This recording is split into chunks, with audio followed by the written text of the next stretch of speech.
more movies. Hi everyone, I'm back with another video. It's been a while, I know. Um, 2025 is going pretty well, ain't it? Can't you tell from my voice? Ugh, whatever. Whatever stuff happens, I'm still doing this all for ya. So I hope you appreciate it. Yeah, a new movie update today. um, I was able to get one hell of a haul yesterday, so I would like to mention that some of these are also from January. I didn't get as much on January as much as February, and by that I mean yesterday. But until then, let's begin. So let's start off with the only Blu-ray I've gotten. Uh, oh boy. This is the Blu-ray of Shark Tale. This initially came out in 2018 on Blu-ray.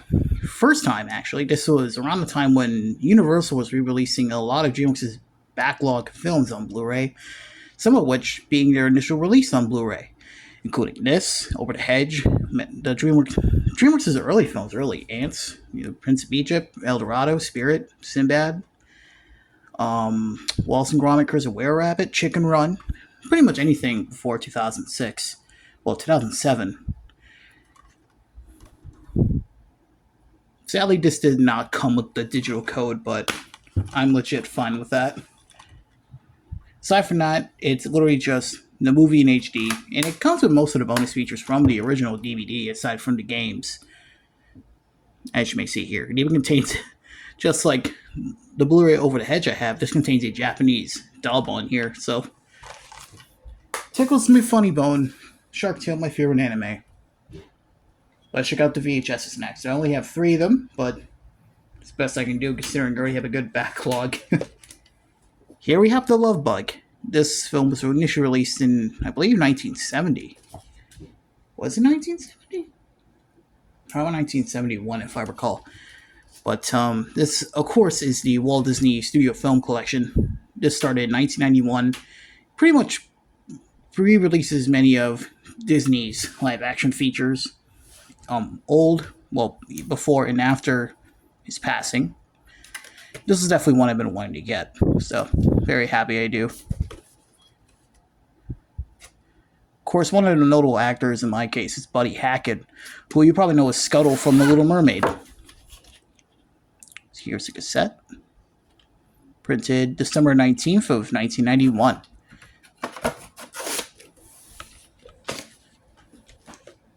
Now, this is one I used to have many years ago, but got rid of it and definitely regretted it. Splash, the debut film from Touchstone Pictures from 1984. This here is its reissue from, I believe, the late 80s. Though mine here is a much later print, as I will show. But yeah, this was Disney's first more adult-themed movie.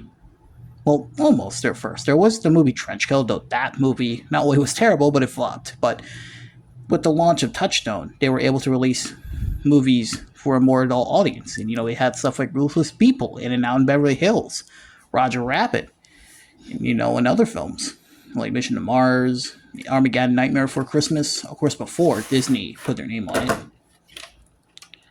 This, I should probably mention, it initially had a vertical sticker label, at least for this release, but, later prints like mine contained a vertical silkscreen label. Print date on mine is August 23rd of 1997. Even then, it still contains the original master from this initial release from, again, late 80s. So much of the movies on here, they say they're all available now, as Touchstone would re-release their movies on cassette. So, and the last of the VHSs is one I never expected to find again. Rugrats The Santa Experience. One of the many Rugrats releases on video cassette. There were a ton of them. So this one actually had one hell of a history of reissues. It was initially released in 1994 by Sony Wonder. But then, of course, that year, Viacom would buy Paramount. And, of course, Nickelodeon releases after 1995 would be released by Paramount. So The Santa Experience was then reissued in 1996. And then here in 1998, and again in the early 2000s. What's notable about the reissues of the Sony Wonder tapes by Paramount is that they would contain a bonus cartoon. Some of them contain now 4 instead of 3 shorts. In this case, it contains a bonus cartoon. Of course, this contains the same experience, which the initial release from Sony Wonder just contained that short. It was like 30 minutes long, and it contains the episode of Blizzard. So, it makes sense to have something to fit alongside it. As it is an early Nickelodeon release, it's in orange, iconic as all hell, and of course, it's in super slow or EP mode. And the week in year code on mine is the 30th week of 1999, so it's a definite, like a year old. Though I believe it still contains the copyright. It still contains the 1998 copyright, though, as I said, this still contains the trailers from the 1996 release, so. Now let's get on to the DVDs. We'll start with the Disney ones, of course.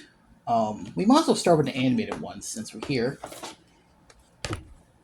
Here's The Star in the Stone, as part of the Walt Disney Gold Classic Collection. I believe this was one of the last they would release in the line. This, Pete's Dragon, and Bedknobs and Broomsticks, if I recall. These were all released, I believe, in 2001. Though I believe mine is a later print from probably the early to mid-2000s. It's a neat little set, though. It does contain probably a good amount of bonus features.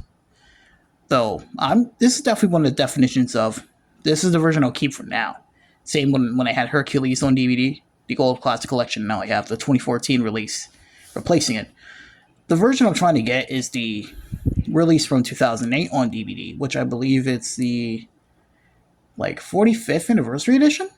That or the Blu-ray, even if, it's pretty bad print, but for now I can easily live with this. Of course, it is an early DVD release from Disney, so it has full color artwork, contains a scene index,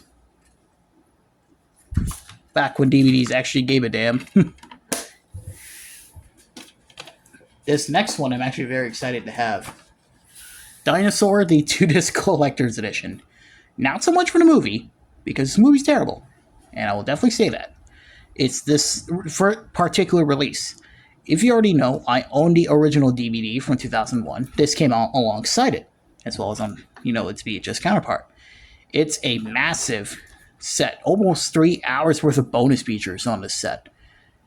And the first disc is pretty much the same as the original, although they removed the full screen version. But the one issue I have is that the first disc is very scratched, so I gotta get that buffered out. So as a result, I'm gonna keep my single disc edition, like the same one I did. I do the same with Atlantis. But the second disc is in great shape, thankfully.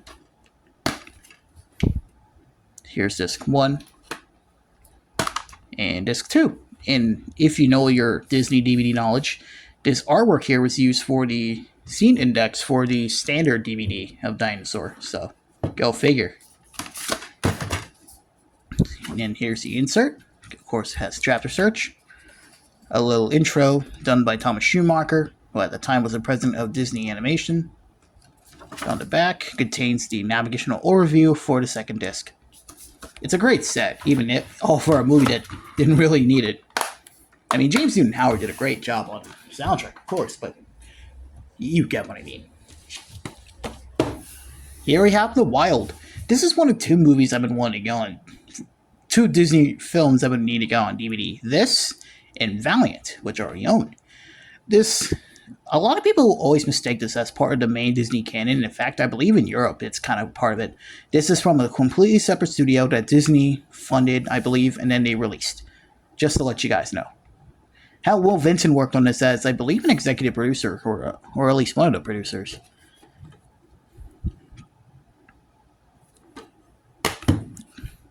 Of course, it is a mid-2000s DVD release from Disney, so it's in a lenticular disc. So,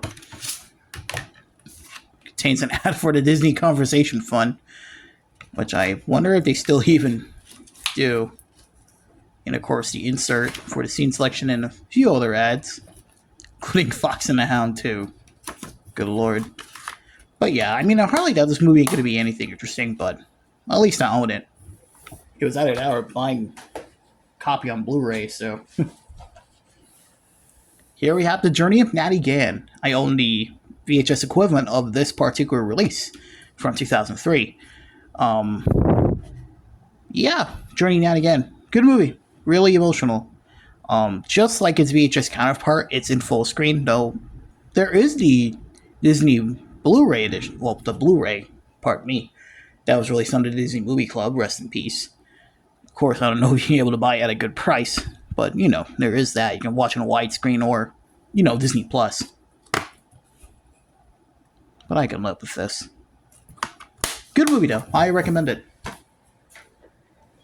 And the last of the Disney movies, well, sort of. The next one is here from Fox, since they own Disney. Well, Disney owns it now. Walt Disney's Treasure Island, his first fully live-action movie. This is a release from, I believe, 2003 or 2004. This is another one I've been wanting to watch for a while. As again, this is his first fully live-action movie. It would start a new standard for him. We're releasing more live-action movies. 20,000 Leagues Under the Sea, Pollyanna, Mary Poppins, many others. He made a lot of movies.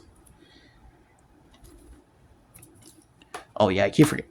I hate these little snap covers, I swear to God. And here is the disc.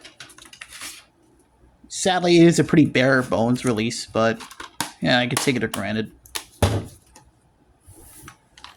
Now this next one.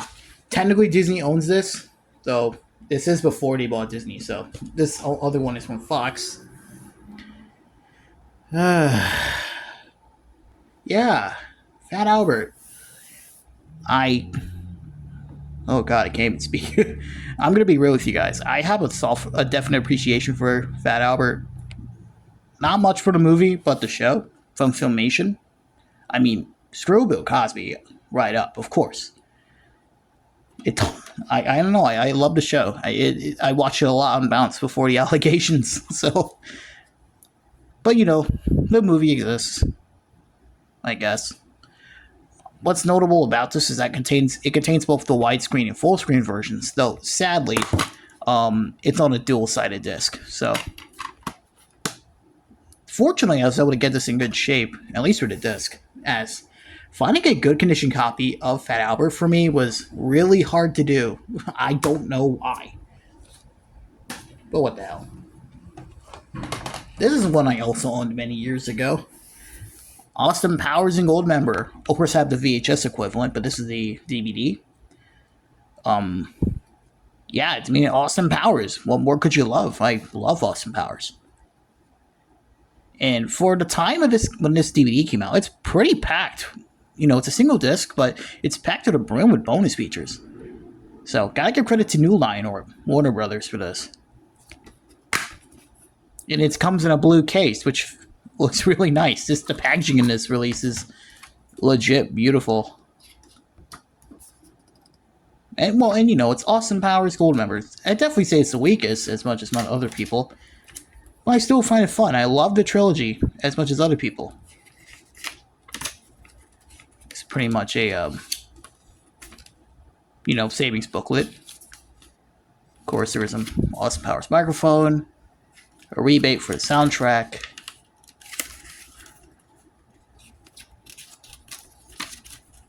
The talking fat bastard plush. God, if I can find it, it'd be funny. Austin Powers teeth. Motorola. Stuff. Granted, if I ever get the Blu-ray set, the 3-disc set from New Line, I'm probably not going to have this for long, but this is still a really cool DVD. This last one, though, I am very happy to own for no real reason. Yeah, Norbit from 2007, starring Eddie Murphy. My God. It is such a movie I've been dying to get since I'm seeing a good chunk of it on social media. And especially on YouTube. I don't know, freaking Norbit it's bad, but it's fucking hilarious. Excuse my words. Especially Miss YouTube. But seriously, I recommend it just for the lulz. This is its initial release on Blu-ray back when it was under DreamWorks. This is the 4-screen version, sadly, but I can easily get over that. But here's the funny part. It contains a ticket for concessions at movie theaters for either Shrek the Third or Transformers. It all comes together. Like, this DVD transcended because of that. But yeah, that concludes the update. I hope you guys enjoyed it. Of course, hope you like, comment, and subscribe to the channel. Follow me on social media of your interest. Well, someone's at my door, so I better answer it. Till then, bundle up,